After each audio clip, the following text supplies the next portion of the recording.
Hello बच्चों, एक बार स्वागत है आपका विद्या स्टडी के चैनल पर। और हम एनसीईआरटी की सीरीज में कक्षा 10वीं की गणित में अध्याय 3 पढ़ चुके हैं, मतलब उसकी प्रश्नावली 1 पढ़ चुके हैं। अब आइए आज हम प्रश्नावली 3.2 देखते हैं। इसका पहला सवाल है, कक्षा एक्स के 10 विद्यार्थियों ने गणित की पहेली में भाग लिया। यदि लड़कों की संख्या से 4 अधिक है तो लड़कों एवं लड़कियों की संख्या ज्ञात कीजिए। वो भी हमें जियोमेट्री मतलब गणितीय ग्राफी विधि से निकालना है। चलिए तो आइए देखते हैं इसको कैसे बनाएंगे हल। तो मान लीजिए पहले कौन है, यानी कि लड़के हैं और लड़कियां। ठीक है, टोटल कक्षा 10 के 10 विद्यार्थियों ने, मतलब कुल विद्यार्थी 10 है। तो मान लीजिए माना कि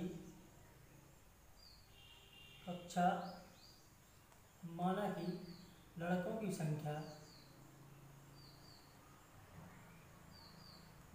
संख्या x एवं लड़कियों की संख्या y है, तब प्रथम शर्त कहती है कि लड़कों प्लस लड़कियां, मतलब कि टोटल कितने हैं 10।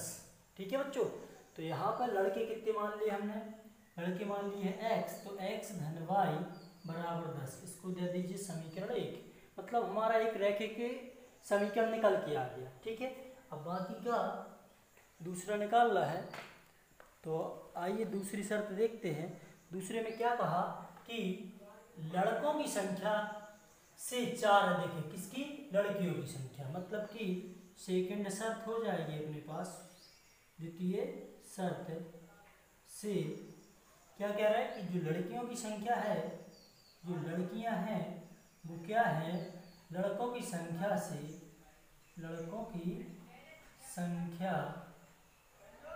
से 4 अधिक है। ठीक है, मतलब जो लड़कियां हैं वो लड़कों की संख्या से कितनी अधिक है, 4 अधिक। हाँ, यही बोला गया, कितने अधिक है, 4।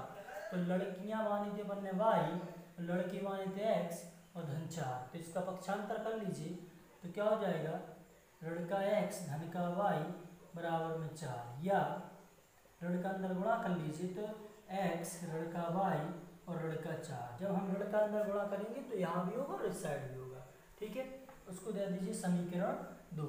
अब समीकरण 1 और समीकरण 2 के लिए हमें ग्राफ बनाना है, जिसके लिए हमें टेबल बनानी पड़ेगी। ठीक है, ठीक है डियर स्टूडेंट। हाँ, तो चलिए आइए हम देखते हैं समीकरण 1 के लिए। समीकरण 1 से x धन y बराबर 10, तो ऐसी संख्या मान के चलिए हम x बराबर, डायरेक्ट ऐसा रखते समीकरण 1 में x बराबर 2 रखने पर, कितना रखने पर, 2 रखने पर, तो 2 रख देंगे। x के स्थान पे 2 धन y बराबर में 10, तो y बराबर में 10 ऋण 2, यानी कि y बराबर 8 आ जाएगा। यानी इसके निर्देशांक हो जाएंगे बच्चों अपने पास 2 और 8। ऐसे हमें कम से कम 3 मान निकाल लें। ठीक है, 3 मान निकाल लें। x बराबर 3 रखने पर, फिर से बोल देंगे अपन, समीकरण 1 में x बराबर 3 रखने पर, तो यहाँ पर 3 रखेंगे तो 2 के स्थान पर, मतलब x था जहाँ पर, 3 धन y बराबर 10, तो y बराबर 10 ऋण 3, मतलब कि कितना बचेगा, 7। तो इसके निर्देशांक कितने हो जाएंगे, 3 तो हमने रखा है x का मान, और y का कितना मिला हमें, 7, 3y। ठीक है, इसी प्रकार समीकरण 2 से, समीकरण 2 में भी हम कम से कम 2 मान निकाल लेंगे। ठीक है, कम से कम 2 होना चाहिए। तो x ऋण y बराबर ऋण 4 लिखा है, तो x के स्थान पर रख दीजिए 2 रखने पर। ठीक है, समीकरण 2 में x बराबर 2 रखने पर, मान अपन कुछ भी रख सकते हैं, अपने मान से रखना है। यानी कि ये बस ध्यान रखना कि अगर 2 लिया तो 2 से आगे वाला रखेंगे, पीछे वाला नहीं रखेंगे। तो क्या हो जाएगा, x के स्थान पर जब हम 2 रखेंगे, 2 लड़का y बराबर में लड़के 4, तो लड़के y बराबर में लड़के 4 थे, 2 का पक्षांतर हुआ तो लड़के 2, तो ऋण के y बराबर ऋण के 6, ऋण से ऋण कट गया, y बराबर कितने आ गए 6।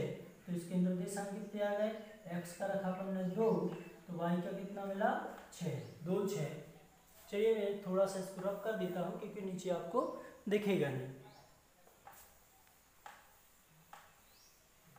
समीकरण 1 रहने दीजिए, ठीक है।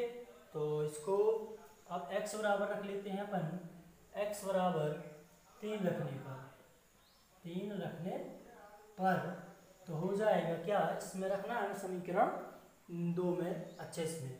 तो x के स्थान पर 3 रखेंगे, 3 ऋण y बराबर में ऋण के 4, तो ऋण के y बराबर में ऋण के 4, 3 का पक्षांतर हुआ ऋण के 3, यानी कि ऋण के y बराबर, ये समान चिन्हों की है तो समान चिन्हों की संख्या में से क्या होती है, जुड़ जाती है। तो ऋण के 7, ऋण से ऋण कट गया, y बराबर 7, तो निर्देशांक कितने हुए इसके, रखा है हमने 3 और मिला है हमें कितना बच्चों 7 मिला है, ठीक है।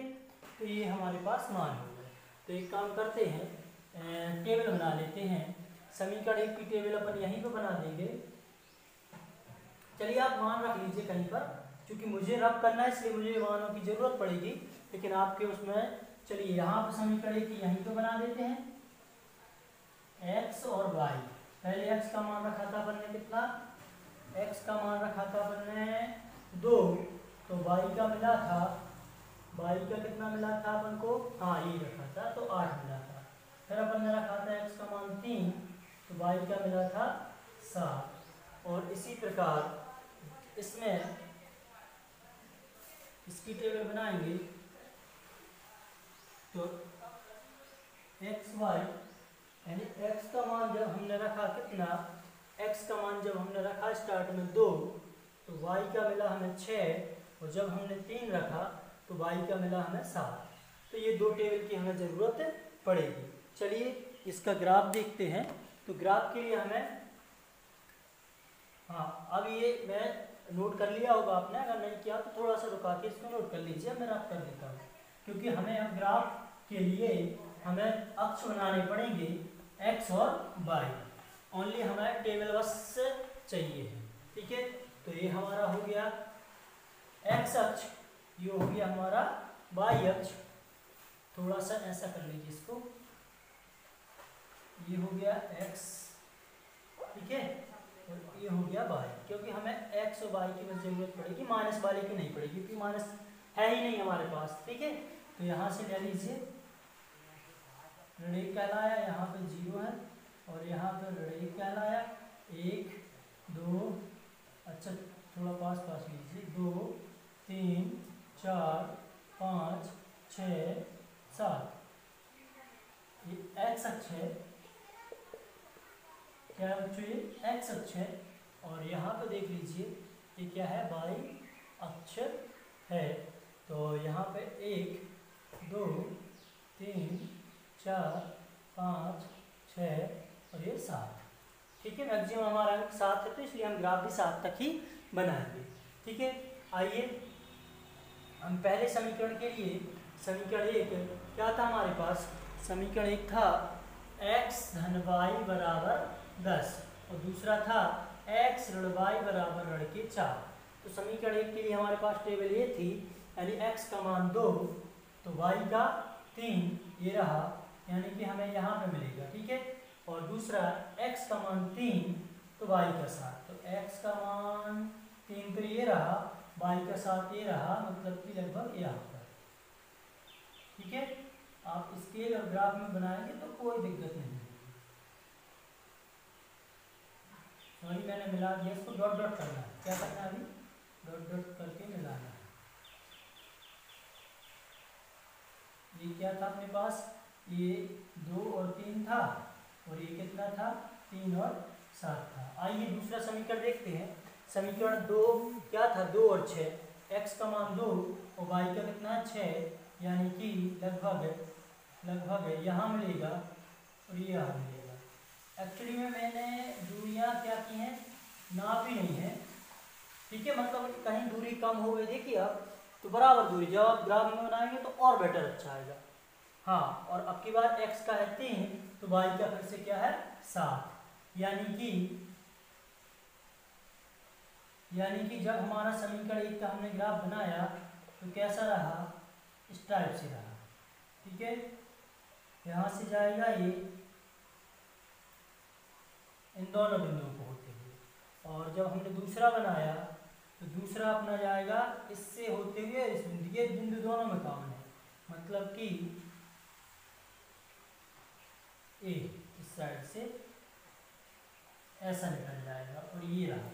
तो पहले वाले समीकरण पे लिख दीजिए, क्या लिखा था, x धन y बराबर 10, और दूसरा क्या है, x बराबर x ऋण y बराबर लड़के 4। ठीक है बच्चों, तो यहाँ पे हमने देखा कि दोनों ग्राफ जहाँ पे मिल रहे हैं वहीं हमारा आंसर भी मिलेगा। तो ये थे, इस टाइप से काट गए ये दोनों। ठीक है, तो अब आइए देखते हैं, यानी कि ये रहा वो बिंदु। तो अपन देखते हैं कि x का मान कितना रहा, 3, और y का कितना रहा, 7। तो अतः हमने x क्या माना था, हमने x माना था लड़कों की संख्या। तो अतः लड़कों की संख्या 3 एवं लड़कियों की संख्या